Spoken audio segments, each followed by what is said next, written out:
Announcement of Spaceballs 2, let's talk about John Candy, one of Canada's funniest comedians. John Candy was born in 1950 in Newmarket, Ontario, just outside of Toronto. But his childhood wasn't an easy one because his father would pass away when he was just 5 years old.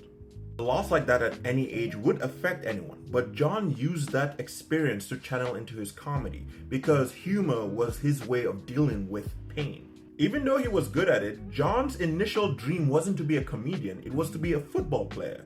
John actually grew up as a shy kid. If believe it or not, with all the roles he plays, John was genuinely a shy person at heart. However, his dream of being a football player had to come to an end after he kept on sustaining injuries, and then he decided to pursue acting in a community college after that. It wasn't until the 1970s that John joined Toronto's Second City, the legendary improv group that gave us legends like Eugene Levy and Catherine O'Hara, as well as many others. John himself will stand out instantly. He could take any role, let's say someone in the background, and have so much energy and warmth with it that he would steal the scenes he was in. And as SCTV would start to rival Saturday Night Live, John's career would grow and grow. In the 80s, Hollywood could not ignore him anymore. At first, John would be given minor roles, but he would steal the scenes in movies like Stripes, Blues Brothers, and National Lampoon's Vacation. And this would garner him so much attention, he would be given lead roles in movies like Uncle Buck, Planes, Trains, and Automobiles, I dare you to say that 3 times, and Spaceballs. And here's what made him different. If you notice, he never plays a fat joke. Yeah, he's a bigger guy, but he never let Hollywood make him the butt of the fat joke stereotype. Instead, he just made his characters energetic, lovable, and just genuinely interesting.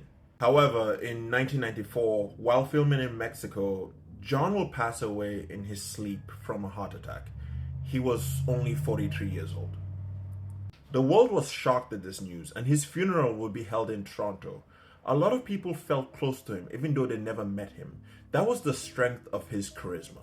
But his legacy is insane. His movies are being rewatched, quoted, and memed to this day.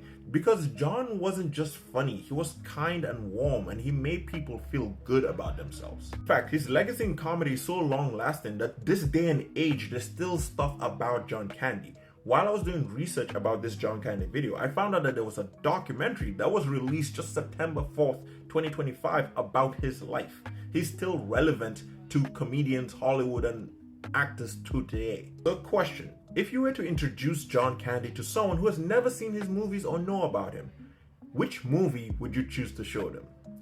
Thank you for listening so far, and make sure you take care of yourself.